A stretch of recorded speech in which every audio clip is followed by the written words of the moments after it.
Es un año bastante ajetreado, ¿no? Vamos a tener varias cosas. Vamos a tener varias visitas, varias actividades, pero pues excelente. Que seamos una iglesia activa en la que todos estamos creciendo, en la que todos tenemos un reto, un propósito conjunto. Y como estábamos diciendo, hoy es un domingo importante y vamos a tratar hoy el tema de la entrada triunfal. Es la primera parte de la serie Cristo, el mejor sacrificio, que continuará en Semana Santa el viernes. ¿Qué ocurre hoy? Hoy domingo.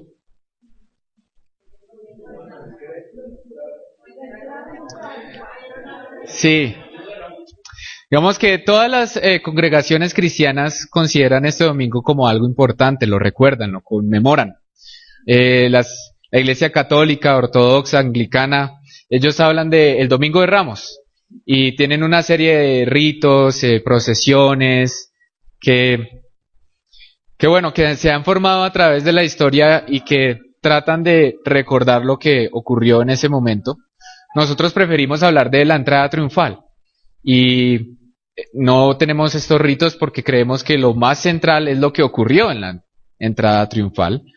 Y infortunadamente muchas veces ocurre que los símbolos que a veces se supone recuerdan lo que ocurrió, después se vuelven lo importante.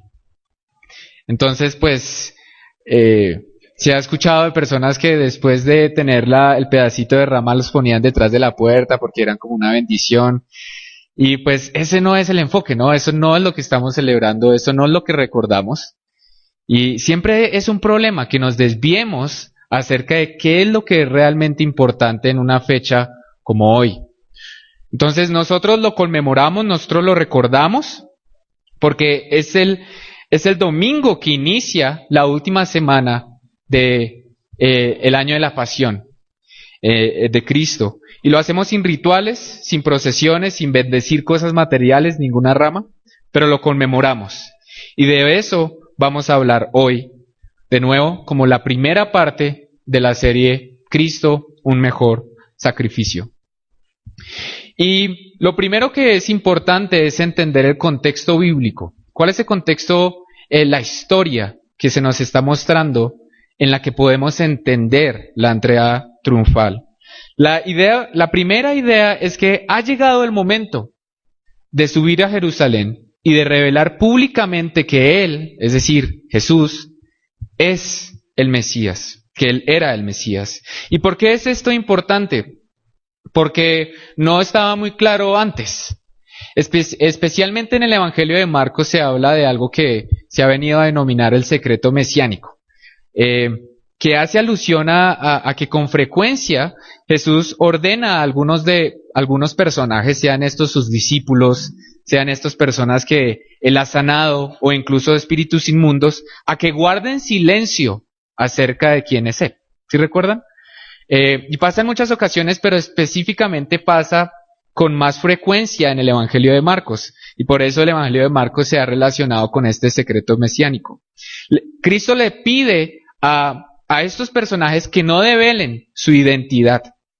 Un ejemplo que se me viene a la cabeza en este momento es cuando Él resucita a la hija de Jairo y les dice, pues primero que todo cuando entra, no entra con todos, entra con solo algunos discípulos, y después de que está el milagro, Él les dice, pero por favor guarden silencio, pero por favor tengan cuidado. Y también ocurre en Marcos 8:27, si me quieren ustedes acompañar.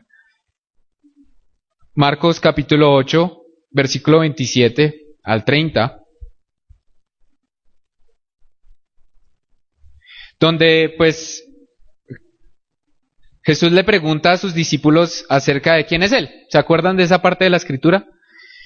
Y dice, Marcos capítulo 8, versículo 27, dice, salieron Jesús y sus discípulos por las aldeas de Cesarea de Filipo, y en el camino preguntó a sus discípulos diciéndoles, ¿quién dicen los hombres que soy yo? Ellos respondieron, unos Juan el Bautista, otros Elías, y otros alguno de los profetas. Entonces él les dijo, ¿y vosotros quién decís que soy yo?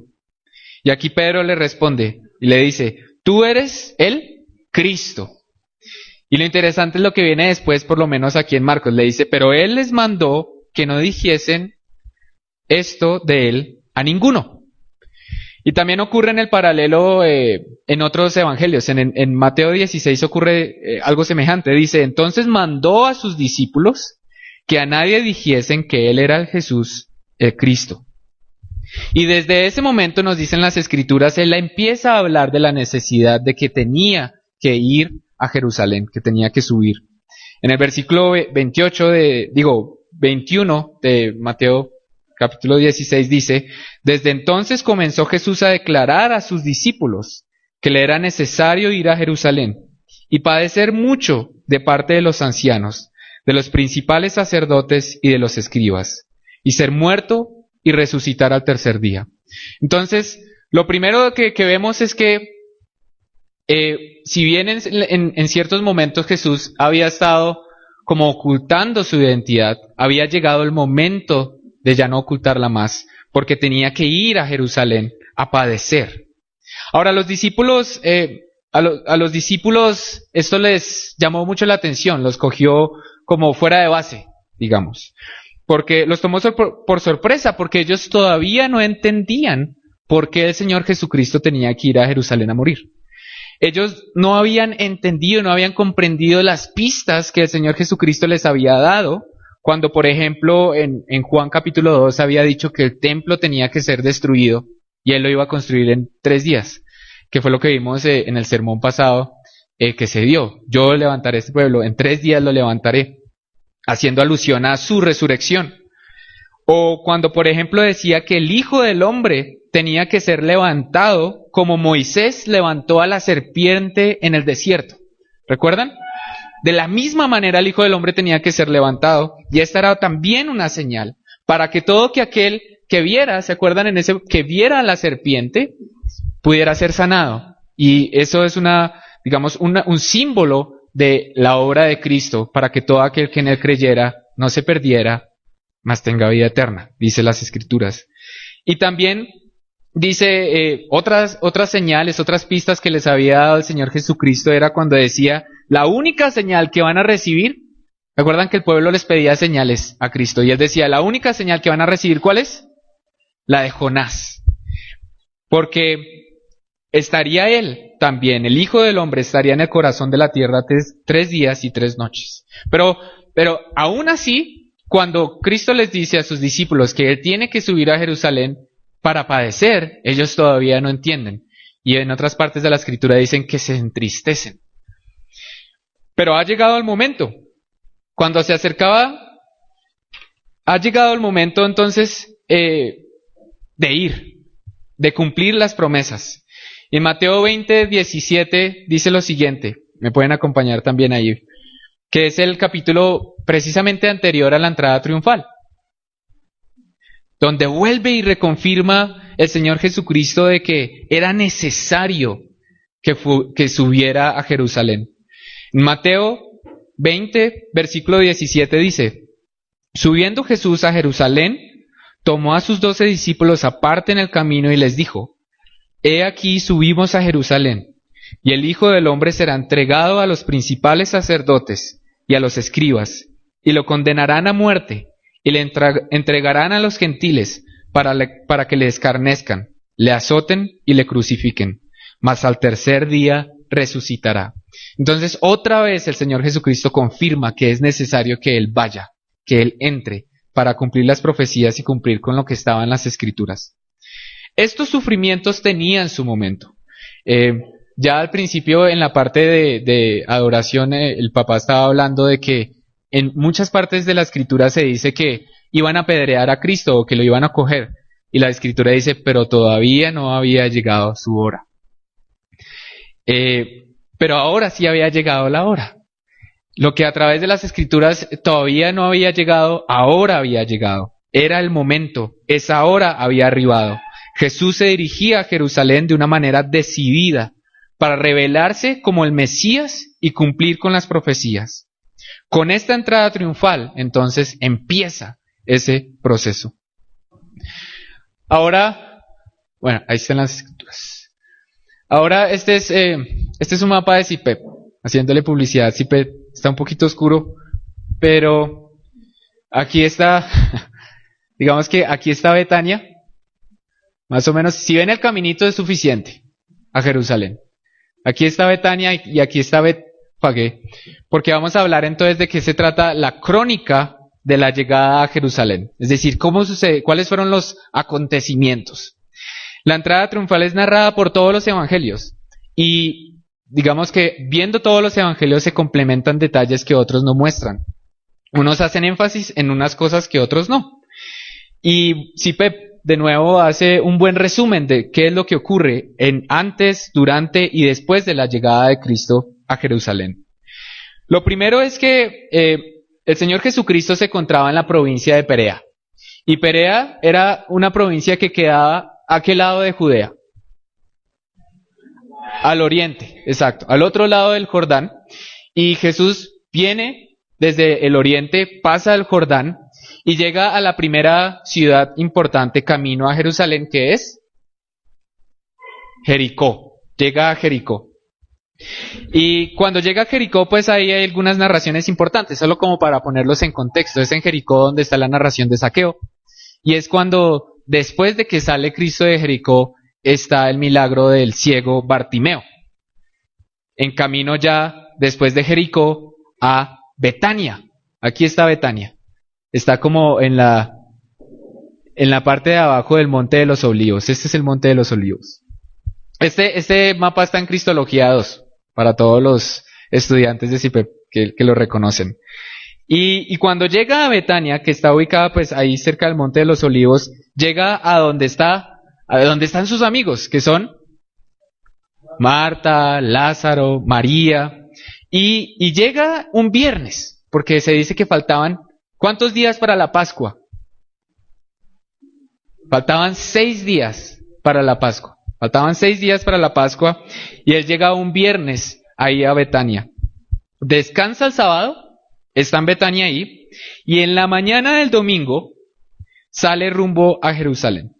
Ahora, la distancia entre Betania y Jerusalén, digamos que la podemos ubicar entre 2.5 a 3 o un poquito más de kilómetros. Entonces era relativamente lejos, pero no tan lejos, realmente. Porque además vamos a ver que después de que Jesús entra a Jerusalén y va hacia el templo, dice que anochece y se vuelve a Betania. Y es al otro día cuando vuelve a sacar a los mercaderes. Entonces fácilmente, pues se le queda más fácil quedarse en Betania también porque todo estaba supremamente lleno en Jerusalén. Que estaba lleno de personas que habían llegado, ¿por qué? Por la Pascua. Entonces, ahí estamos, esa es la crónica de lo que está ocurriendo. Es importante aquí otra vez subrayar que el Señor Jesucristo no estaba solo con sus discípulos, sino que había muchas personas, había muchas otras personas. ¿Cómo sabemos esto? Primero, porque en lo que leímos ahorita, en el capítulo 20 de Mateo, él dice que toma aparte a sus discípulos. Como diciendo, bueno, espérese que aquí hay como mucha gente, vámonos un momentico y hablamos aquí acerca que les quiero contar algo. Eso es lo primero. Segundo, porque las escrituras nos dicen que cuando salió de Jericó, muchas multitudes lo estaban siguiendo. Eso es lo que nos dicen las escrituras. Y tercero, porque muchos otros estaban llegando a Jerusalén. Ya habían llegado, estaban todavía llegando, estaban haciendo los preparativos para la Pascua, tenían que llegar antes. Entonces, hay muchas personas, hay una gran multitud. Y incluso se nos dice, Sipep nos dice que lo más probable es que como estaba ya llena la ciudad, ya no daba abasto la ciudad en términos de recibir personas, muchas personas habían levantado sus tiendas, sus carpas en el Monte de los Olivos.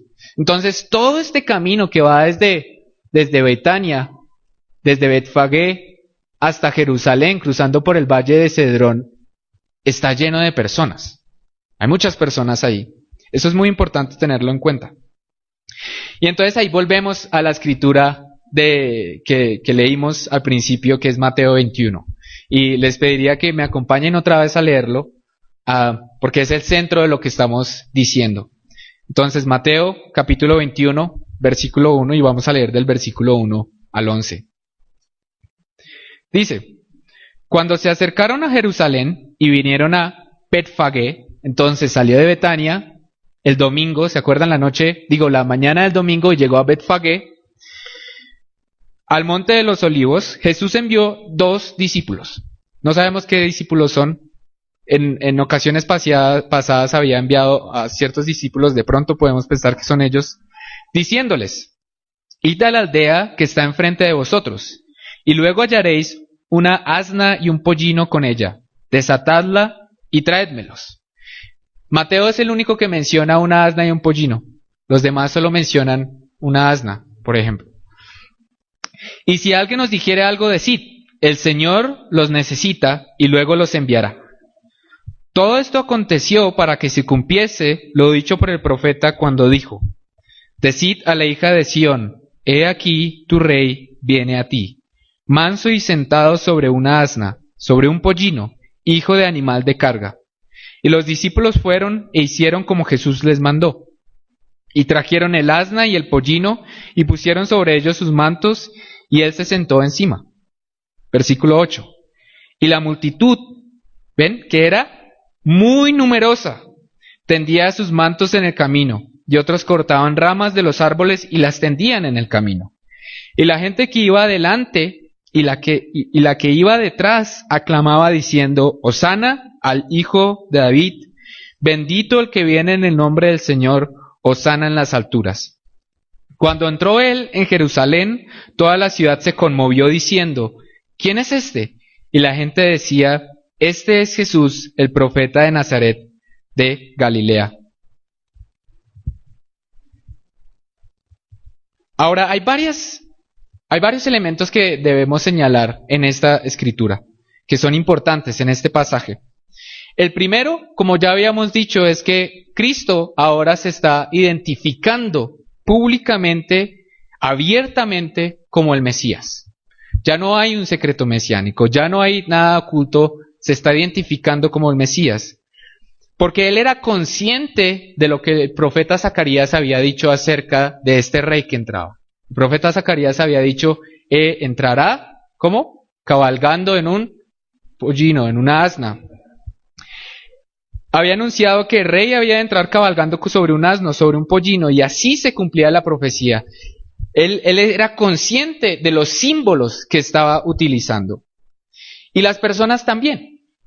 Los judíos también. Ellos eran conscientes de este poderoso símbolo y lo reconocieron. Y por eso es que podemos explicar que hubiera un aire de emoción, un aire de aquí está pasando algo muy importante. Está entrando alguien de quien había hablado el profeta Zacarías.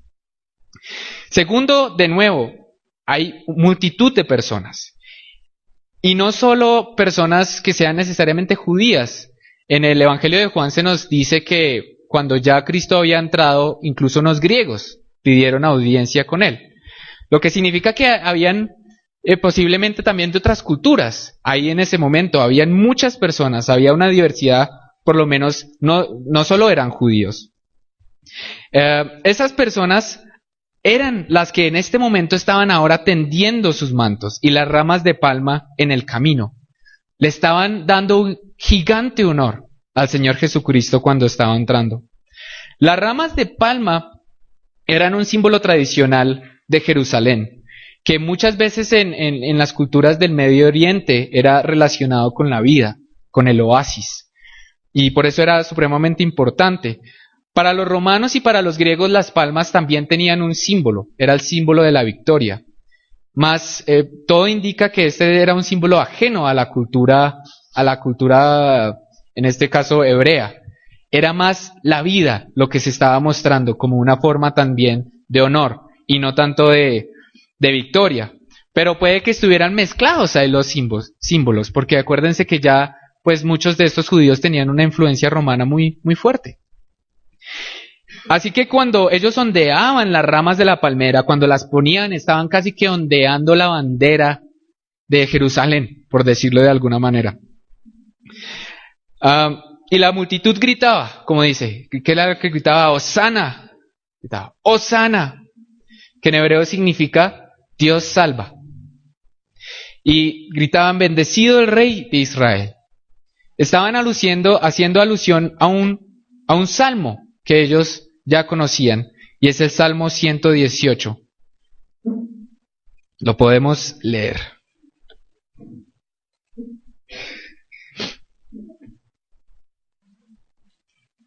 Estas personas tenían en su mente claridad acerca de estos momentos, de lo que se iba a decir. Salmo 118, versículo 25, 26. Dice, en la Reina Valera del 60, Oh Jehová, sálvanos ahora, te ruego, oh Jehová, que nos hagas prosperar ahora. Bendito el que viene en el nombre de Jehová, desde la casa de Jehová os bendecimos. Entonces ustedes se podrán imaginar ese momento, esa escena de lo que está ocurriendo. Hay emoción en el aire, hay multitudes, se escuchan los gritos, se escucha a la gente aclamando y aclamando Hosana, Hosana. Es una escena de júbilo. A tal punto fue digamos que ese alboroto, por decirlo hoy, que ¿quién se molestó? Los fariseos, los sacerdotes, les molestó que se armara tanto alboroto. Fíjense que no tienen que ir allá, pero en Lucas 19:39 se nos muestra que los fariseos le dicen a Jesús, oiga, pongan orden a esta gente, que están como muy alborotaditos. Nos dice la Escritura. Entonces algunos de los fariseos de entre la multitud le dijeron, Maestro, reprende a tus discípulos, contrólalos. Y Cristo le responde, Él le respondió diciendo, os digo que si estos callaran, las piedras clamarían. O sea, imagínense la emoción, ese ambiente, esa atmósfera que se está viviendo. Los fariseos están disgustados, diciendo esto está fuera de control. Y aún así Cristo dice, si no fuera por ellos, incluso las piedras clamarían. Pero esto ya también nos muestra algo, y es que a los fariseos no les estaba gustando absolutamente nada la situación. En otras escrituras se nos dice que ellos afirman, miren, cómo todas las personas se van tras él. Lo veían como una amenaza, claramente como una amenaza. Y esto comienza a generar un momento de tensión. Entonces, al mismo tiempo que había una atmósfera de emoción, desde el punto de vista de los líderes políticos y líderes religiosos comienza a haber una tensión, comienza a haber un aire denso, si se quiere decir de esa manera. De por sí que en todas las celebraciones de la Pascua, los romanos, los líderes políticos como que comenzaban a sentirse un poco incómodos porque muchos judíos llegaban a Jerusalén y siempre temían, las multitudes hay que temerlas. Los políticos, cuando saben que en cualquier momento puede haber una revuelta, pues lo temían. Y los fariseos tampoco querían tener problemas con el Imperio Romano. A ellos no les interesaba tener problemas con el Imperio Romano, ellos querían que todo estuviera como calmadito. Entonces a ellos les molesta y la tensión aumenta. Lo que está ocurriendo, los gritos, las personas, las multitudes, es una situación abrumadora para los fariseos. No quieren problemas con los romanos y por eso es que también en esta semana deciden realmente matarlo y encuentran la forma a través de Judas para hacerlo, para capturarlo. Entonces, aquí se está armando también toda una cena muy importante, porque por un lado ya está Cristo entrando diciendo, yo soy el rey, yo me identifico como el rey, yo soy el Mesías, y vengo a enfrentar lo que tengo que hacer, vengo a cumplir las promesas. Y por otro lado están también ya resueltos los fariseos, están resueltos los poderes diciendo, a este tipo lo tenemos que matar. ¿Ven? Entonces es un juego de emociones todo lo que está ocurriendo en esta entrada triunfal. Yo los invito a que pensemos lo siguiente. ¿Qué estaría pasando por la cabeza de Cristo cuando estaba entrando? Porque las personas estaban muy contentas, las personas estaban alegres. Pero ¿cómo estaría Cristo sentado ahí, cabalgando, entendiendo lo que estaba ocurriendo, los padecimientos que iba a sufrir? ¿Cuál sería su reacción frente al furor de las personas? ¿En qué meditaría mientras miraba los rostros de la gente, mientras escuchaba sus gritos? El Evangelio deja claro que Cristo estaba siguiendo la voluntad del Padre. Mas eso no era algo fácil. En el versículo 27 del capítulo 12 de Juan, no tienen que ir allá, pero si quieren, es súper cortico, se nos dice, Cristo afirma, ahora está turbada mi alma, una vez entra a Jerusalén. Entonces, fíjense, esto se une ahora al escenario que estamos recordando. Hay emoción, hay tensión por parte de los fariseos y de los líderes políticos, y por otro lado, Cristo está entrando viendo a esos que le adoran, sabiendo lo que va a pasar. Con un alma, dice él, que está turbada, pero aún así, él cumple con la voluntad del Padre, para gloria del Padre. Y las Escrituras también, como yo les había dicho, nos muestran que los discípulos, cuando Cristo les hablaba de los padecimientos futuros, se entristecían. Entonces no sabemos cómo están los discípulos también en ese momento, si están contentos, si están sorprendidos o como que no entienden, porque por un lado los están recibiendo de una manera impresionante, pero por otra Cristo les dice que va a venir es a sufrir. Entonces hay como una mezcla de sentimientos también. Algo más, hay elementos adicionales. Cristo ya sabe que muchas de estas personas que en este momento le están adorando, que le están diciendo Hosana, son las mismas personas que unos días después le van a decir crucifíquenle, sea crucificado. Entonces por eso es muy interesante preguntarse qué está sintiendo Cristo cuando está en la entrada triunfal. ¿Ven?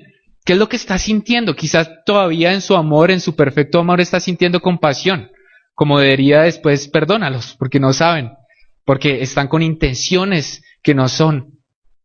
Porque unos días después me dirán crucifíquenlo. En realidad lo que esto nos muestra es que las personas le estaban adorando por razones equivocadas. Y cuando no vieron sus deseos realizados, dieron su espalda al que en días anteriores habían llamado y proclamado rey. Y este es un mensaje actual. Este es un mensaje importante porque nos habla hoy a nosotros también. Es un mensaje en el que vale la pena detenerse y pensar. ¿Cuáles eran las falsas expectativas de esas personas?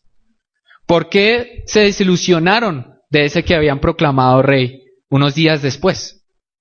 Ellos leían la entrada de Jesús a Jerusalén como símbolo de la restauración del reinado judío, si se quiere. La restauración del pueblo judío a la gloria terrenal de los tiempos de los reyes, de David, de su hijo Salomón, y lo interpretaron de esa manera. Vieron en esa entrada, vieron a un militar, vieron a un general, a un rey militar entrando, buscando restablecer esos reinos de la tierra. Más aún, los judíos interpretaron estos acontecimientos dentro de la historia de la tradición macabea. La última vez que los judíos habían gozado de independencia política había sido con los macabeos.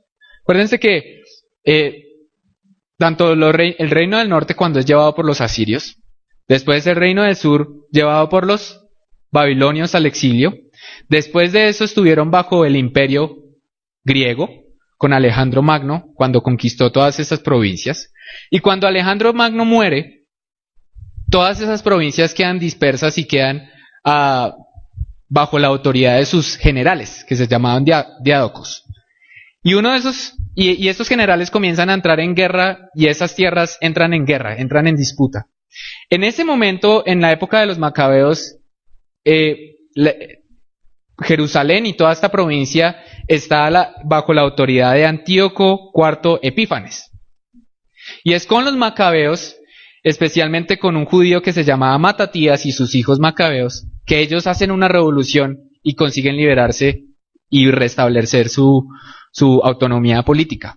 Desde ese entonces hasta que llegan los romanos, ellos tenían un espacio de autonomía política.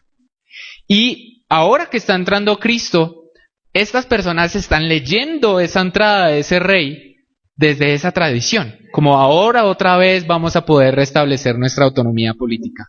Ahora viene el Señor Jesucristo a hacer lo que hicieron unos años después, como unos 150 años antes, los macabeos, con Antíoco Epífanes IV. que habían logrado expulsarlo. Ahora ellos querían que se expulsara a otro imperio, al imperio romano. Los judíos habían disfrutado de esa independencia y esas eran sus expectativas. Eso era lo que ellos estaban leyendo. Eran expectativas materiales, expectativas terrenales, expectativas de guerra. Habían malinterpretado la profecía de Zacarías y habían confundido un rey de paz con un rey de guerra.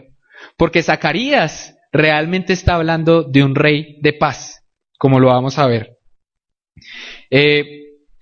También hoy podemos tener falsas expectativas acerca de quién es Cristo. También hoy podemos creer, podemos alabar, podemos decir hosana, teniendo falsas expectativas acerca de quién es Cristo y acerca de cuál es su obra. Podemos fundar nuestras alabanzas y hacer un énfasis desequilibrado en cosas que no son importantes, en cosas que no son esenciales a la obra de Cristo. Y cuando descubrimos que la imagen que nos hemos formado de ese Cristo no corresponde a nuestros deseos, a nuestras expectativas, entonces, igual que la muchedumbre del tiempo de la entrada triunfal, corremos el riesgo de darle la espalda a Cristo. Al igual que la muchedumbre, podemos darle la espalda a Cristo. En realidad, ahora, el profeta Zacarías hablaba de un rey de paz. En el versículo 10 del capítulo 9 de Zacarías se dice, hablando de ese rey que entraría, y hablará paz a las naciones, y su señorío será de mar a mar. No es un Dios de guerra, no es un Dios que necesite armas, porque hablará paz, lo que dice. Y es el versículo siguiente, pero por alguna razón lo habían malinterpretado los judíos y solo se estaban fijando en el primer versículo y lo estaban leyendo bajo la idea de los macabeos, bajo la idea de la restauración de esa gloria anterior. Además, lo más importante aquí es que el Mesías entraba a Jerusalén para liberarlos a ellos y liberar a la humanidad de una opresión mucho más grande. No era la opresión romana, era liberarlos de la tiranía absoluta del mal en el corazón humano y de su naturaleza alienada por el pecado. Eso era lo que Cristo estaba entrando a vencer. No era un imperio, era la muerte misma. El reino de Dios venía no conquistando ejércitos, sino conquistando el pecado. Conquistando la muerte solo podía ser conquistada y vencida a través de la muerte de Cristo. Venía como un rey de paz, que entendía que iba a ser humillado, que iba a ser muerto, y ahí iba a conquistar. Los romanos eran un problema temporal. El pecado y sus consecuencias era un problema eterno. El Señor Jesucristo no era el Mesías que ellos querían, pero era el que necesitaban, el que toda la humanidad necesitaba. Así también nosotros hoy hemos de estar atentos a no caer en falsas expectativas acerca de la obra de Cristo. Por lo menos en no centrar nuestra atención en elementos que no son centrales a lo que Él hizo. Hoy hemos de cantar también hosana. Yo los invito a que cantemos hosana, pero comprendiendo realmente qué fue lo que ocurrió cuando Cristo entró a Jerusalén. Ya en la segunda parte del sermón que vendrá el viernes, Cristo, el mejor sacrificio, entraremos en los detalles de esos sucesos, de lo que ocurre después de la entrada triunfal. Pero sabemos que ha quedado una tensión ahí. Hemos dejado un asunto tensionante, un aire entre los fariseos, entre un Cristo decidido, entre una multitud con falsas expectativas, y vamos a ver qué ocurre en esta semana. Por ahora permítanme concluir con la siguiente idea, que llegará el momento en que toda la iglesia podrá recibir a Cristo nuevamente como Rey, como un Rey perenne, como un Rey eterno, inmaculado. Así con la alegría y la emoción con la que ese pueblo recibió al Señor Jesucristo, pero ahora con los motivos correctos, con las intenciones correctas, con la comprensión correcta de por qué celebramos su entrada. Y quiero que me acompañen para finalizar a Apocalipsis 7, capítulo 7, versículo 9. Apocalipsis 7, versículo 9. No vamos a entrar en los detalles de la escritura ahí, pero sí quiero señalar un paralelismo entre ese momento, cuando llegue ese momento en que podamos recibir otra vez a Rey, podamos recibir a Cristo, pero de una manera renovada. Dice, Apocalipsis 7, versículo 9. Después de esto miré, y he aquí una gran multitud, la cual nadie podía contar de todas las naciones, y tribus, y pueblos y lenguas, que estaban delante del trono y en la presencia del Cordero, vestidos de ropas blancas y con palmas en las manos. Y clamaban a gran voz diciendo, la salvación pertenece a nuestro Dios, que está sentado en el trono, y al Cordero. Y todos los ángeles estaban en pie alrededor del trono, y los ancianos, y de los 4 seres vivientes, y se postraron sobre sus rostros delante del trono, y adoraron a Dios, diciendo, amén, la bendición y la gloria y la sabiduría y la acción de gracias y la honra y el poder y la fortaleza sean a nuestro Dios por los siglos de los siglos. Amén. Llegará ese momento en que podamos estar ahí, también con el símbolo de las palmas, con las intenciones correctas, recibiendo a nuestro Rey en una entrada que ya no es como la entrada triunfal de aquí en Jerusalén, sino una entrada eterna y perenne. Oremos.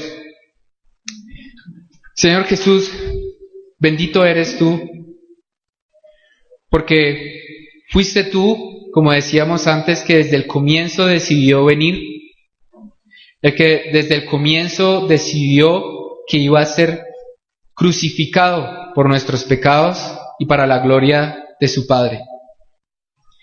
Y en la entrada triunfal tú nos muestras ese momento de decisión en que tú dices, ha llegado la hora de cumplir a lo que he venido. Ya he mostrado tu nombre, ya he glorificado el nombre del Padre y ahora es momento de que suba a Jerusalén a terminar con lo que he venido a hacer. Y fue un momento muy difícil para ti, porque tú estabas entrando frente a los gritos, a los clamores de las personas que tendían sus mantos y sus racimos, y tú sabías lo que iba a ocurrir. Y sin embargo, podemos estar seguros de que tú mostrabas compasión a las personas, de que tú más tarde, tú estabas muriendo por esas personas que estaban ahí alabándote, y que sin embargo más tarde iban a decir, crucifíquenlo. Y nosotros no somos mejores que esas personas. Nosotros también podemos caer en problemas de tener expectativas erróneas acerca de tu obra. Y sin embargo así tú extiendes tu gracia, tú extiendes tu mano y dices, he de entrar a Jerusalén y cumplir con lo que se me ha pedido, con lo que he querido hacer. Y te damos gracias por eso, Dios. Y te pedimos que nos ayudes en este comienzo de esta semana a meditar en todos los acontecimientos que desde la entrada triunfal ese domingo acaecen hasta el próximo domingo cuando resucitas en toda tu gloria. Ayúdanos a comprender y ayúdanos a mantenernos firmes en qué es lo central, en tu obra, y no desviarnos en elementos que no son los importantes. Ayúdanos a cantar Hosana, Hosana en las alturas, sabiendo lo que tú ya hiciste. Te damos gracias, Padre. Te bendecimos. Amén.